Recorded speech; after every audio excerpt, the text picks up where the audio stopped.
And welcome back to the X Zone, everyone. I am Rob McConnell. We're coming to you from our broadcast center and studios in Hamilton, Ontario, Canada. If you would like to send me an email, as you have been doing for the last 29 years, it's xzone at xzoneradiotv.com. That's xzone at xzoneradiotv.com. And for all the programming that we have available for you 24/7, 365 on the X Zone Broadcast Network, www.xzbn.net. And to find out what is playing on the X Zone TV channel, all you need to do is go to www.simultv.com, and we are channel 20. X Zone Nation, my guest this hour is a gentleman I've had the pleasure of having on the show many times in the past. His name is Ralph ELLIS. And Ralph has been researching the history of religion and the megalithic era for more than 40 years and has brought many lost tribes back to life. His 8 books on revisionary theology claim to have rediscovered and identified all of the Old and New Testament events and characters within real history, with most of that history being in past Egypt, however. Ralph's first book explored the hinges of Britain and pyramids of Egypt and came to some equally unique and compelling conclusion. Now, Ralph claims that the megalithic monuments encode astronomical and cartographical information within their designs, which not only demonstrate the ancients had a great deal of technical knowledge, but also provides us with a megalithic maps of Earth. However, the precise meaning and importance of those ancient maps is still unknown. For all the information that you will ever need on this very interesting and fascinating man, his website is edfu-books.uk. And Ralph, welcome back to the X Zone. Thanks very much for having me on again, Rob. Very nice to be here. It's always a pleasure having you on. You are a very interesting person. I think of the many times you've been on over the years, and it's like, wow, every time you're on, you bring something new and exciting, yet it's not part of anything new. It's how we perceive the way that that history actually happened. And I think one of the most interesting and mythical, if I can use that phrase, that you and I have talked about in the past is King Arthur.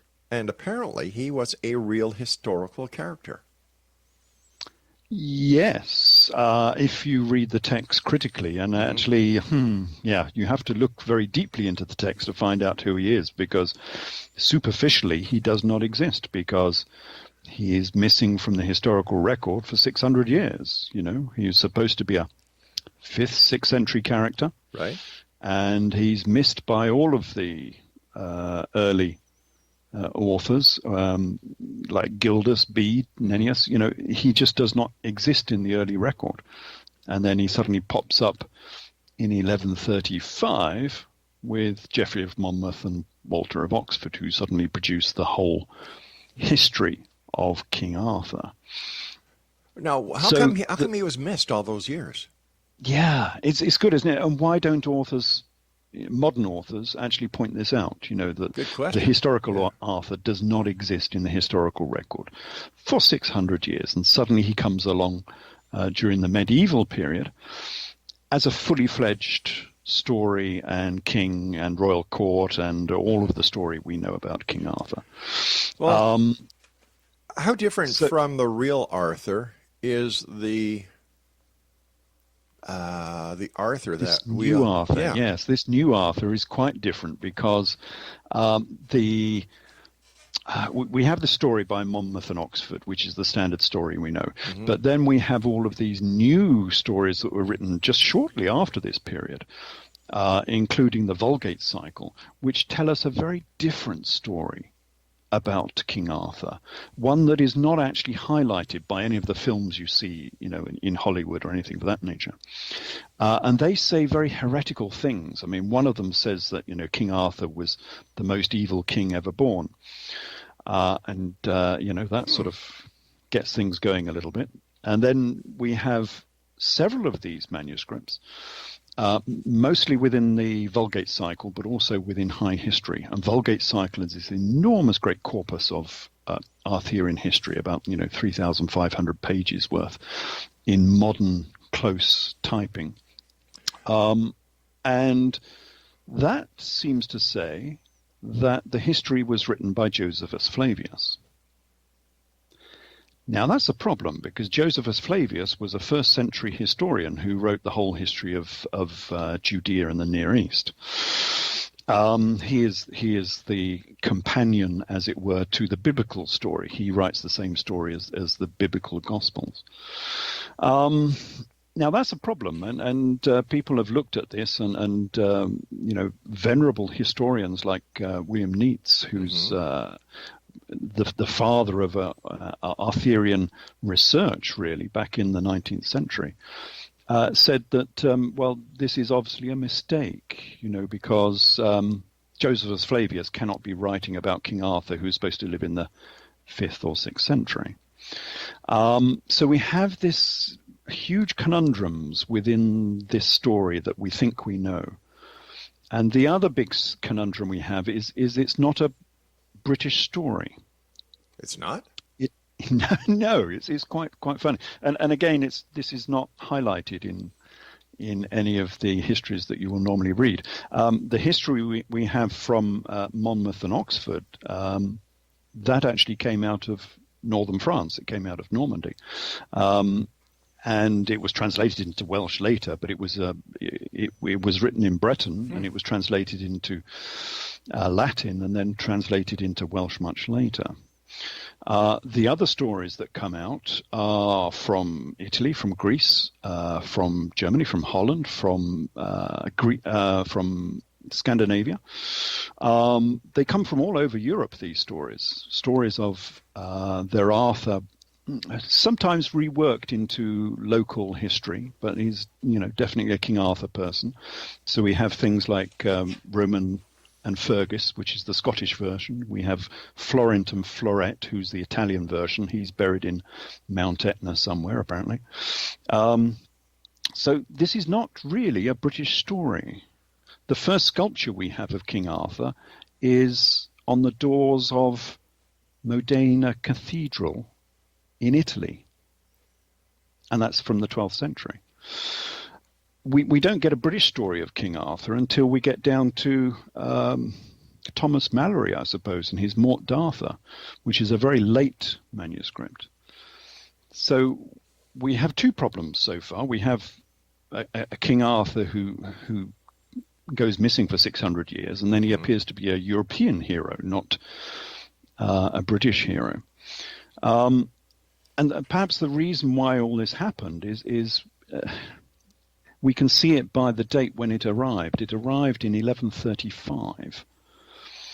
That's just after the First Crusade. First Crusade went out in 1096.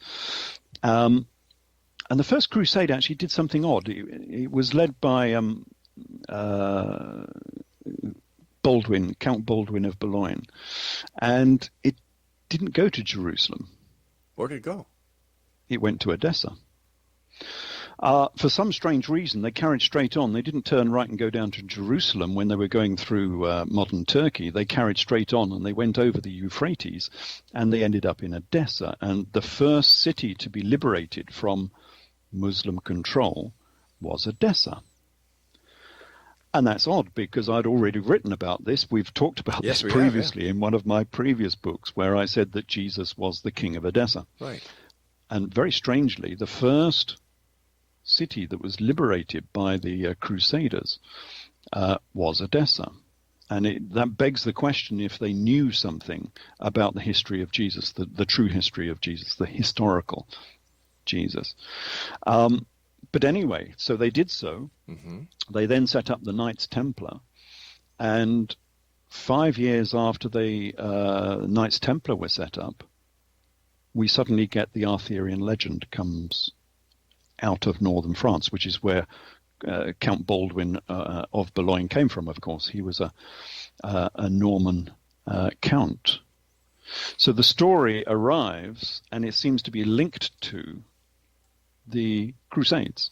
All right, Ralph, let's hold it here because I have to take a commercial break, and this is getting very interesting, as every hour does with you.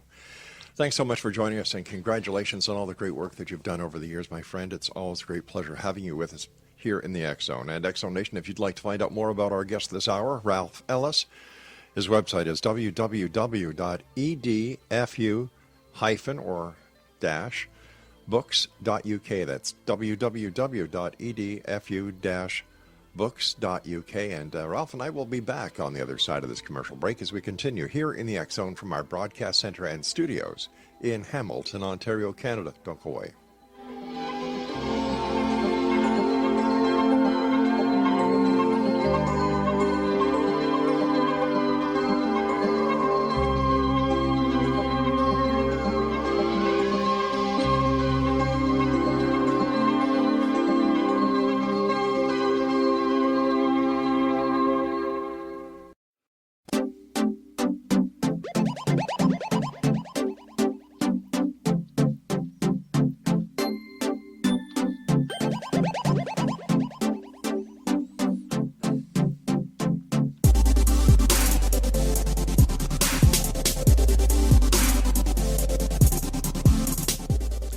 And welcome back. Ralph Ellis is our special guest of this hour, www.edfu-books.uk. And Ralph, when you and I, before we took the last commercial break, we were talking about how the Knights Templar did not turn right and go to Jerusalem, but they kept on going across the Euphrates to Odessa. Yes. And this brings in, a couple of conversations that we've had in the past. Why did they go to Odessa first instead of going to Jerusalem? I think that there is a genealogy here that goes through the biblical genealogy down into Europe. I think that Count Baldwin of Boulogne, who became one of the first kings of Jerusalem, knew something about this era. But of course, this region had been beyond the reach of any Western Christian for hundreds of years, ever since the Muslims' invasions in the 7th century, which had cut off that region from Western exploration, from anything in the West. And so nobody in the West knew what might be there in the East if they actually went there. And the Crusades gave them the first opportunity to go and have a look. So I think they had some ancient history that told them that there was something special in that region because, as I said before, my research said that Jesus was a king of Edessa. So they went specifically not to liberate Jerusalem, but to go and find something interesting at the very core of this religion, which was Edessa. And Edessa, even if you don't believe the Jesus connection, was the first city that adopted Christianity back in the 2nd century. Well, let's talk about the Jesus connection, because that plays a very pivotal part in Christianity. Yes. But how did they know? There must have been some, because they've been cut off from that part of the world for 500 years. How did they know? They must have had some inkling that there was something to find. Otherwise, they wouldn't have gone to such a strange place as Odessa, which is miles away between the Euphrates and the Tigris. And that was the first city they liberated. And it is undoubtedly that they found something important, because that's why they set up the Knights Templar. The Knights Templar were obviously set up to hold and keep secrets that had been liberated from the East, and nobody, of course, knows what those secrets are. Everyone says, "Oh, yes, the Templars must have had secrets. That's why they had all their initiation codes. That's why you had to, such a secretive society." But what secrets did they have? Well, if they had been to Edessa and they had found the history of the kings of Edessa, and they had linked that history of the kings of Edessa to the biblical story, as I have done, and found that Jesus was a king of Edessa, a secular, normal king of Edessa, that would have been very explosive information, because it contradicts a lot of what is said in the gospel story. It makes Jesus into a real warrior monarch who had this small principality in northern Syria, which eventually took over pretty much most of Syria, all the way down through Palmyra. And then his son, who was called King Esus, became the king of Judea. So again, it fits in very well with the gospel story. But however, that would be very heretical to the Catholic Church to have, Jesus as a secular king ruling over Edessa, who has a slightly different history to how the gospel story portrays it. The gospel story is the same story, but covered in fairy dust, basically. Do you think that is the reason why the Hebrews do not include the New Testament in their belief system? Oh yes, because he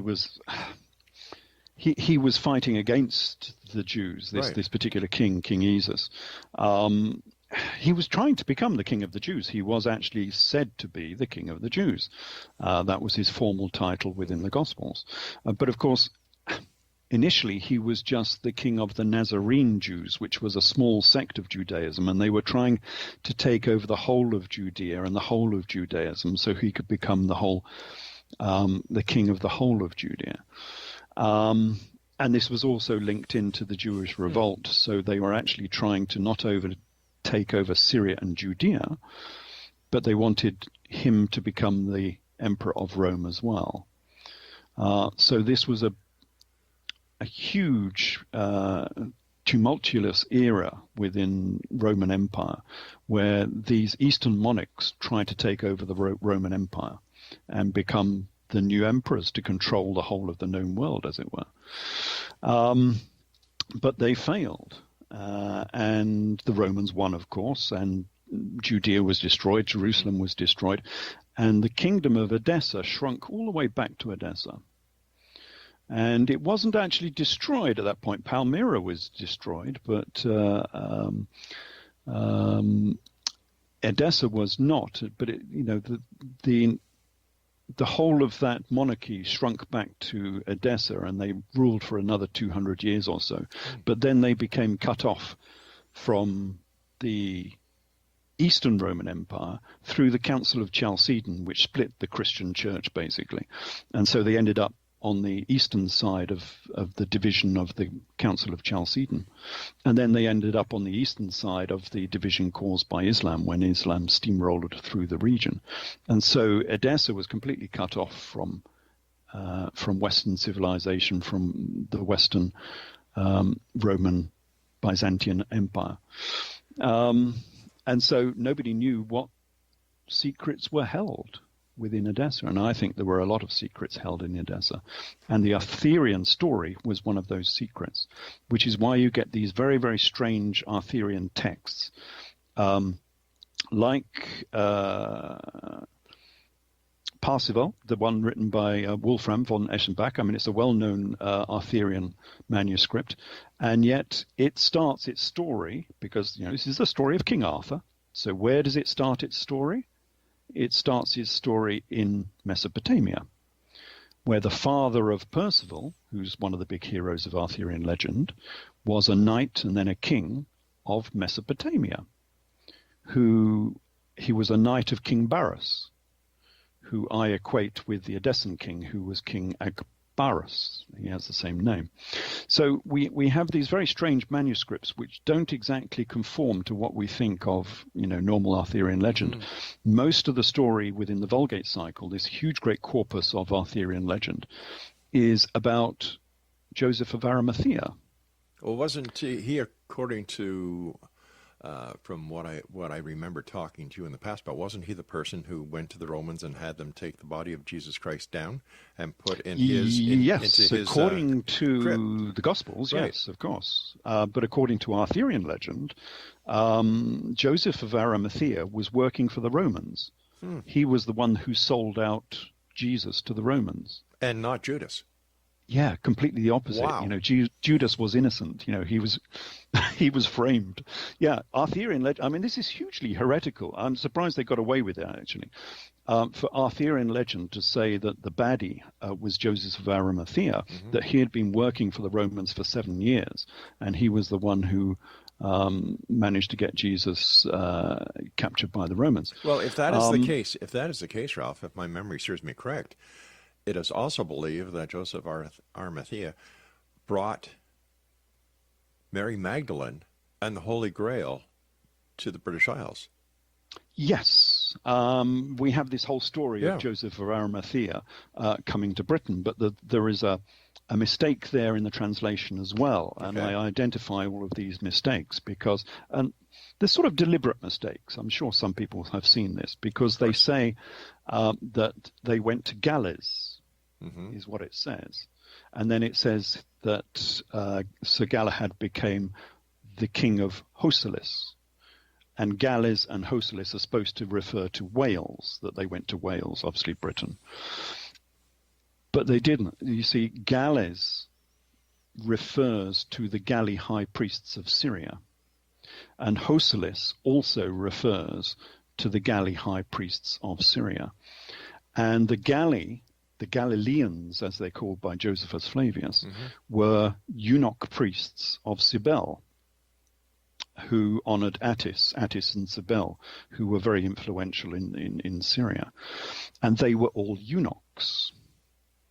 And Hosalis and the Galli both mean eunuch, because the priests were always eunuchs.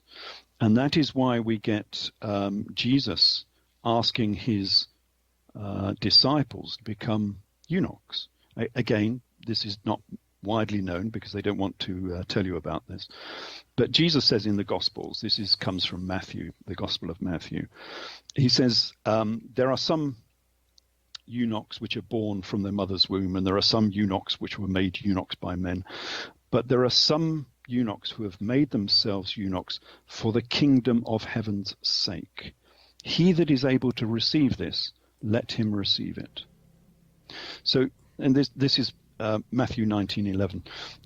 So what Jesus is saying is that if you want to become a eunuch, i.e. you want to become a galley priest, right, then you should become a eunuch, because the galley priests are the priests who look after the Holy Grail, according to Arthurian legend, and his disciples were galley priests. All right, stand by, Ralph. We've got to take our news break at the bottom of the hour. Fascinating hour, as every hour is, with our guest Ralph Ellis. For more information on Ralph, or if you'd like to buy any of his great books, and they certainly are great, I've had the pleasure of reading most of them, visit his website at edfu-books.uk. This is the X Zone. I am Rob McConnell. Ralph Ellis and I return after this news break. Don't go away.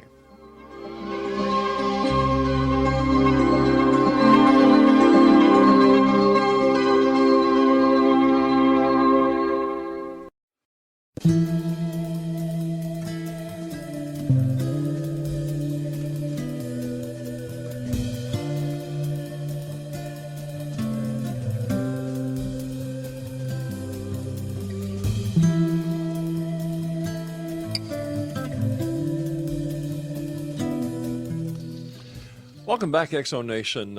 Ralph Ellis is our special guest this hour. www.edfu-books.uk is his website. And Ralph, you've got me a little it's all confusing, isn't it? Well, it is, but when you start having had the pleasure of talking to you in the past, the pieces are starting to fall into place. Yes. And and I agree with you. This certainly would get those believers to shake their head and go after you and say no, you're wrong. But it makes sense. But let me ask you this then: the Holy Land, is the Holy Land Israel, or is the Holy Land actually Syria? Well, both, I suppose, because they took over Edessa initially. They came out of Persia. They were Egyptians who had been exiled to Persia. They were kicked out of Persia. They ended up in Edessa. They set up their own monarchy there, their small kingdom. They took over most of northern Syria, all the way down to Palmyra. Palmyra was a big city of the this Edessan monarchy. And then, of course, they wanted to expand. And how do you expand? Well, they wanted to go south and take over Judea. How do you do that? Well, either you go down there with an army, which they didn't want to do because the Romans controlled that region anyway. Right. Or you send your sons down as princes of Judaism because the princes of Edessa were Jews. They were Nazarene Jews. With pots of money, and you sell yourself as the savior of the region. So, for instance, in AD 47, they saved Judea from famine by putting a lot of money down into Judea. So they were the saviors of Judea.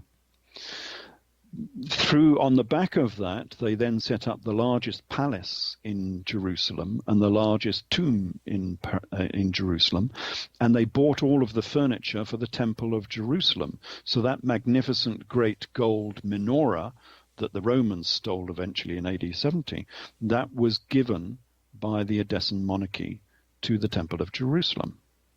So by these acts of generosity to Judea, their sons were slowly becoming the de facto princes of Judea.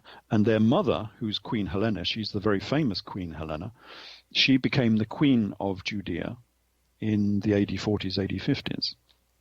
Again, that's not really highlighted very much because they don't want you to know that Judea was run by a queen in that era. But that's what she was, and therefore they had now effectively almost taken over the whole of Syria and the whole of Judea. They controlled the whole of the east of the Roman Empire. And of course, once you start doing that, then you start rubbing shoulders with the Romans, and the Romans were not exactly entirely happy about this. So what the Romans started doing is they started taxing them. But they had been promised by Emperor Augustus way back in AD 10 or something that they would have the lands of Edessa tax-free, because what the Romans wanted was a buffer state between Rome and Parthia, their great enemy of Parthia, which is, Mesopotamia. They wanted a buffer state in between the two, so they said, okay, you protect that borderland and you can be tax-free. Well, once the Edessans started taking over the rest of Syria and the rest of Judea, the Romans wanted to tax them. And that's why the gospel story is all about a tax revolt. Everything in the gospel story is about taxes. Why is Jesus not paying his taxes to Rome? And he says, render unto Caesar what belongs to Caesar, etc., etc. It's all part of a tax dispute. But I'm trying to put the timeline as Christians believe it to the timeline that you're talking about. And yes. Something doesn't make sense here, because if that was the case of the taxation, and is Christ one of the kings that came down, or one of the princes? King Jesus, yes. Okay, so he was already born when Rome started this taxation period. Yeah, well spotted there. Well spotted. We have what I call the chronological chasm, which pervades the whole of this exploration of both the gospel story and the Arthurian story. And because the Arthurian story is the same story, that chronological chasm occurs in Arthurian history as well. So they end up with a problem. What they did is the story was AD 70s, but the Christians and the Romans didn't want this character associated with the Jewish revolt, which was AD 70. And so they moved his history back to the AD 30s. Convenient. Yeah, so he's no longer a great player in this, Jewish revolt. He's just a minor carpenter, back in the AD 30s. That's why nobody knows about him, etc. That's why you can't find him in the historical record. And that was perfect. That worked well. However, anything attached to the Jesus story now has this enormous, great 40-year chronological chasm between the two histories.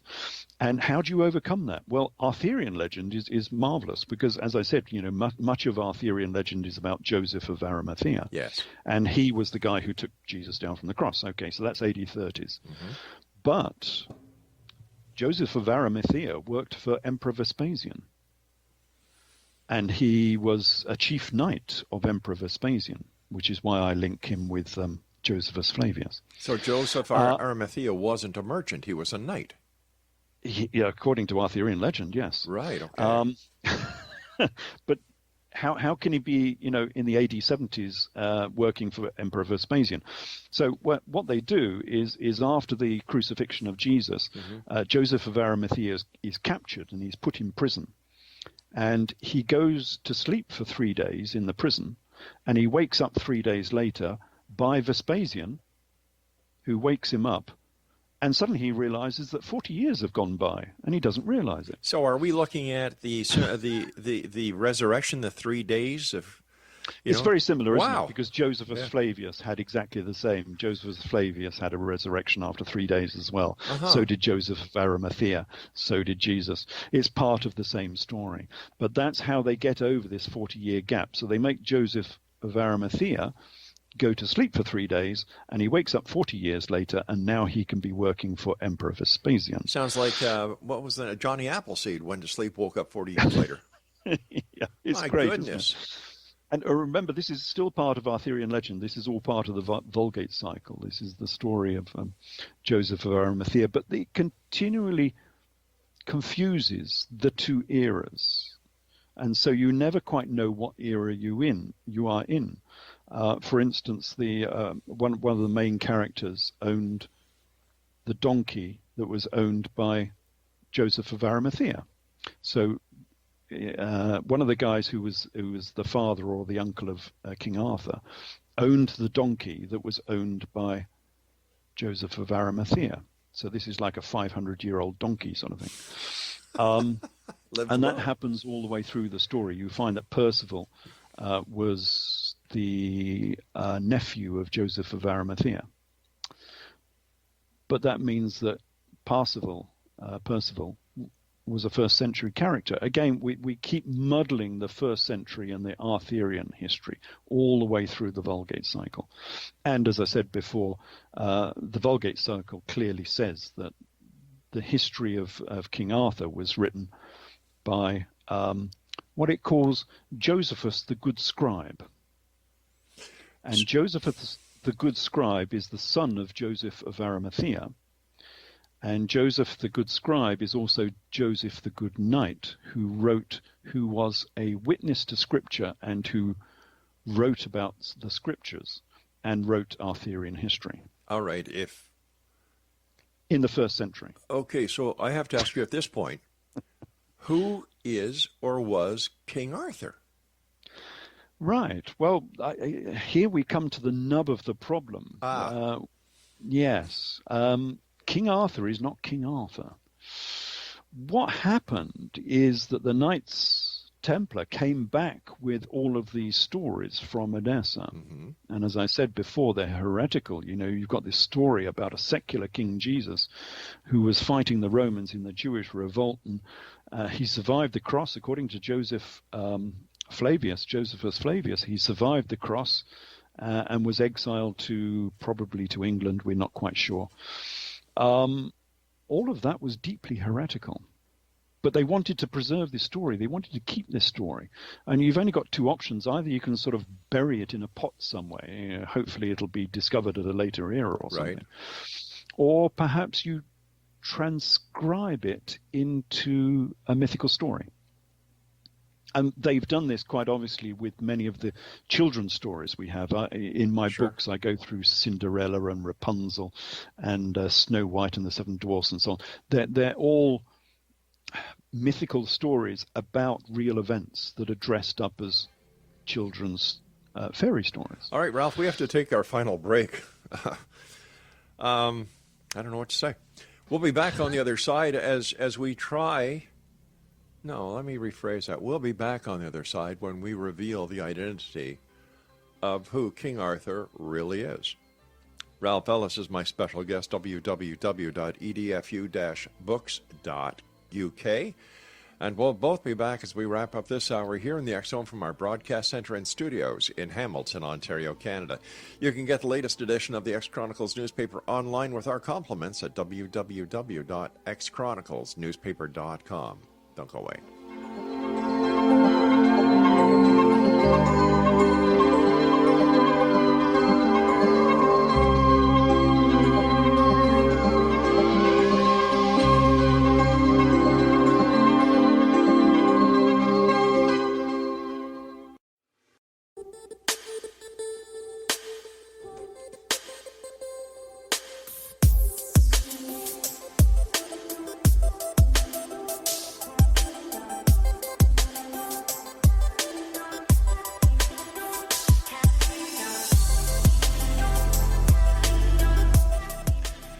Ralph Ellis is our special guest, Exonation, www.edfu-books.uk. And always, Ralph, great having you with us.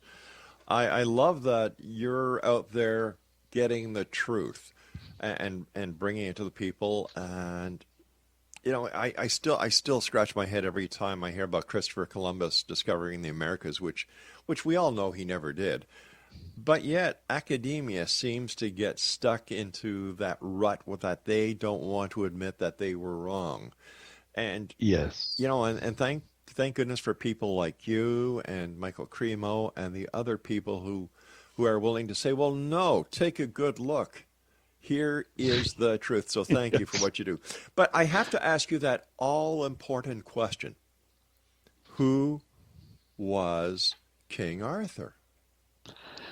Yeah, we sort of kept listeners holding there for a while, didn't we? No, let's be honest. You kept me holding for a while. But yes, the answer is controversial. And as you were saying there about academia, I've had as much anger about this from academia as I have from the religious side, because I'm reinterpreting religion, of course, which upsets some people. But I'm upsetting academia because I'm now taking the whole of Arthurian legend, which people have been researching deeply for a couple of hundred years maybe, and overturning everything they've said in academia about King Arthur and showing them where they've been wrong all this time. And they're very upset by it. I've had some very nasty letters by some academics. But, you know, the truth is fairly simple. We've got this mythological story of a king that doesn't exist. And, of course, the Arthurian purists want him to exist because they want this, you know, British hero from the Dark Ages that's, you know, rejecting the Anglo-Saxons that are coming across. So, you know, they don't want to let go of that legend and that hero figure. But he is missing from the first 500 years. And then he suddenly arrives from the Near East with all of these strange stories about the Near East and all of these strange stories about the first century. And it just seems so obvious to me that the story that the Templars had was the secular story of King Jesus. And they couldn't tell that story in the 13th century, the 12th century, when these stories were being written. And so all they did was change his name from King Jesus, or King Esus, as he's called in the historical record. Right. They changed his name into King Arthur. And all of the stories are virtually the same. And this is why we have this strange oddity in Arthurian legend where King Arthur is fighting against the Romans, because there were no Romans in the 6th century in Europe that Britain could be fighting against. There were no Romans. So wait a second here. Hold on. So are we saying that the 12 Knights of the Round Table were the 12 apostles? Yes, because within Arthurian legend, again, it's perfectly made perfectly clear in Merlin Grail by Walter de Boron, that the Round Table was a copy of the Last Supper table. Whoa. So the Last Supper table was a round table. Yes. So we have Jesus and the 12 disciples of the Round Table. And yet, when you look at the Last Supper by Da Vinci, it's not a round table. Yes. It's not a round table, but that's not what Arthurian legend says. So we have the Round Table of the Last Supper. Then we have the one made by Joseph of Arimathea, because he always likes to promote himself as being the new Jesus. So anyway, so we have this new table by Joseph of Arimathea. And then we have the Arthurian table of the 12 Knights of the Round Table. So the 12 Knights of the Round Table and the 12 disciples are one and the same. They are the same people. And you can go further than that, because the Round Table is not a table, it's a zodiac. The whole of this history of the Nazarene Church and the Edessan monarchy, it all surrounds the zodiac. The primary thing within Nazarene religion was the zodiac. Okay, so let me ask you, would that mean that Lady Guinevere was Mary Magdalene? Yes, yes. Holy cow. The wise wizard, Merlin, he is God? Simon, Oh, Simon. Magus, because Simon Magus was a wizard. He is a magician, a magus. So that is Merlin. All of the characters fit together. Except one that I can't wrap my head around with yet. And I was doing so good, and then all of a sudden I came to one character and I said, "Who's this character?" And that's God, the Father. Sorry, God. Yeah. Well, God is whoever you want it to be within Nazarene religion. It's right. An astronomical religion. Gotcha. And so it's based around the zodiac. So that the God within the Nazarene religion is the Aten, the Helios, the sun.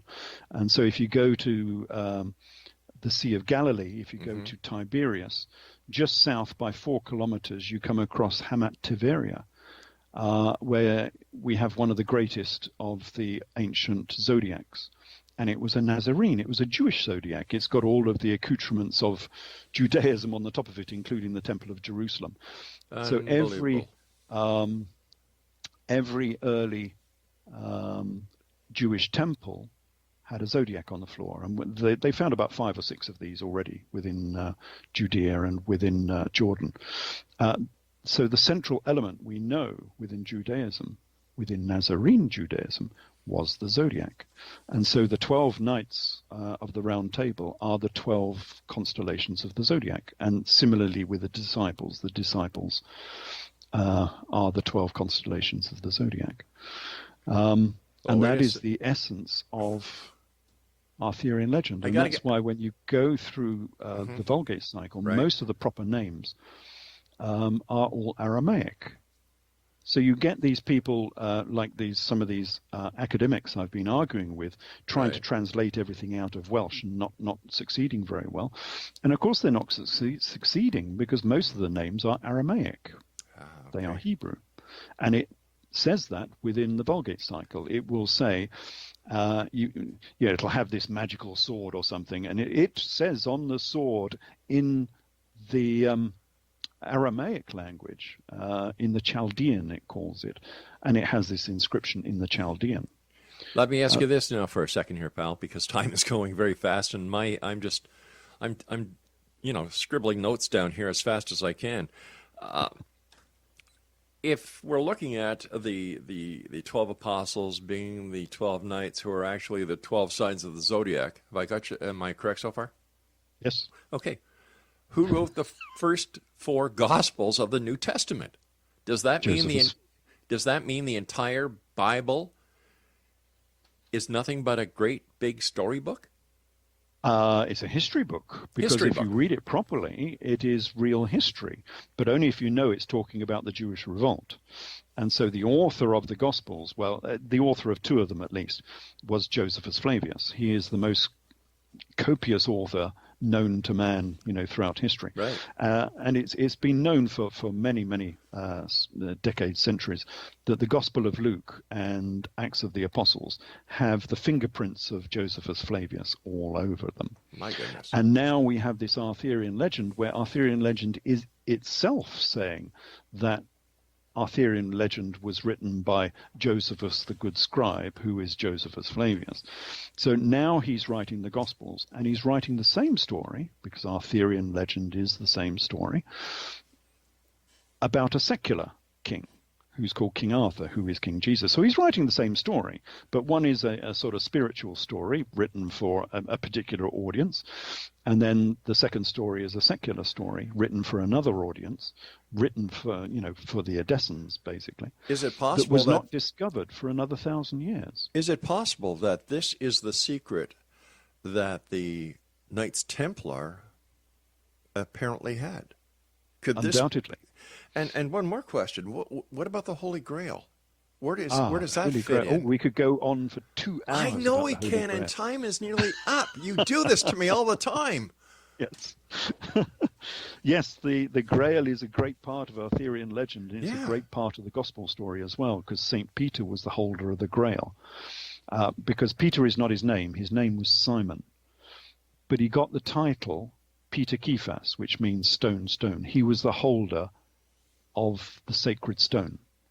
And the sacred stone is the Holy Grail.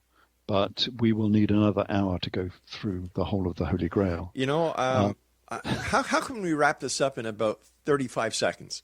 Well, only that, Arthurian legend is the gospel story, but it's a secular gospel story that has been half relocated into a British sort of environment. But it's not. It's a story about the first century. It's a story about the Near East. And it's the same as the gospel story. They just call King Jesus, they call him King Arthur instead. It does mean you have to lose that sort of, British hero figure, because he didn't really exist. But that is the true story of Arthurian legend. Ralph, as always, time goes by too fast, my friend. Do you have a book that has been written about all of this? Yes, that's the Grail Cipher. So, yeah, that was the last of my King Jesus trilogy. It's now a trilogy in 4 parts, and it's called the Grail Cipher. It's about 600 pages long, and it's magnificent. And it's available at? Edfu, well, I suppose Amazon is probably the best. And on the website, I suppose, if you look there, it's edfu-books.com. Ralph, take care of yourself. I've got to rush, but you'll be back shortly, and we'll continue this exciting conversation with our guest, the one and only Ralph Ellis, here on the X Zone. Don't go away.